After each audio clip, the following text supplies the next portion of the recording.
Greetings to fellow judges. I am Riccy, Riandy, Intan, and this is Louise, Bernadette, Tjen. And we will present our research titled In vitro and in silico tests of antibacterial properties of Elephantus gabbro against gram-negative Escherichia coli bacteria.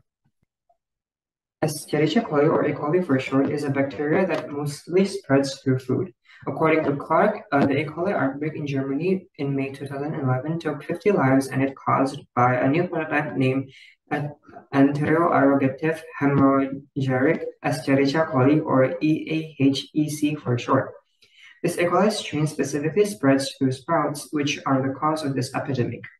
This deadly prototype has already been found in Indonesia, according to Setiarini. Due to this, people start to cleanse their vegetables and fruits using soaps, but that activity is not recommended because vegetables and fruits are able to absorb the toxic chemical substance from soap, which may irritate the digestive tract. Elephantus gabbro, or tapak liman, is categorized as a weed in several places, including Indonesia. It also has antifungal and antibacterial activities, thus it has been used as traditional medicine in Indonesia and China. In North Sulawesi, it has been used as a cure for the kidney and snake bites. Due to this reason, Elephantus gabbro has the potential to be used as an organic vegetable and food cleaner. To summarize the problem, E. coli infects humans through many ways, in which food is the biggest means with a percentage of 54%. And there are many cases where E. coli takes the lives of people, especially in the E. coli outbreak in Germany back in 2011. Cleaning fruits and vegetables with soap are harmful to our body, and the chemicals that are consumed will irritate the digestive tract. So the objective of this research is to find the effectiveness of Elephantus gabbro, or tapak liman extract against gram-negative bacteria E. coli. To do this research, first prepare all the materials and apparatus needed. Next, dry the tapak liman leaves and put them in the blender to turn them into powder. Then, extract the tapak liman leaves powder using the chocolate extraction method. This method usually takes a day. And then, do the entire bacterial test using the agar diffusion method with concentration of extracts of 15,000 ppm, 12,500 ppm, 10,000 ppm, 7,500 ppm, 5,000 ppm, and 2,500 ppm. Then, the experiment proceeds by taking the data by documentation and measuring the zone of inhibition after leaving the petri dish for 18 hours in an incubator. Next would be conducting the phytochemical screening test. After conducting the test, find the E. coli protein and flavonoid derivatives found in Elephantus gabbro through PDB Protein Data Bank and PubChem. First, separate the ligand from the receptor to make a principal ligand, and sort out the compounds found from PubChem, which is an MR less than 500. Then, start docking the ligand and flavonoid derivatives found in Elephantus gabbro. Finally, compare both the results. After conducting the antibacterial test, the zones of inhibition for the extracts are 13 millimeters for 15,000 ppm, 12,500 ppm, 10,000 ppm, 7,500 ppm, 11 millimeters for 5,000 ppm, and 9 millimeters for 2,500 ppm. The presence of zone of inhibition shows that Elephantus gabbro has antibacterial activity. However, it cannot be concluded whether it is bacteriostatic or bactericidal.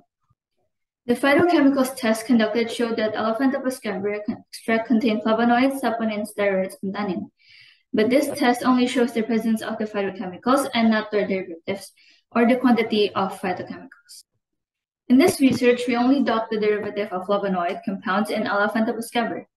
The protein used in molecular docking is DNA gyrase, which has a function as a DNA topology regulator. The molecular visualization of reference ligand shows a green and blue color.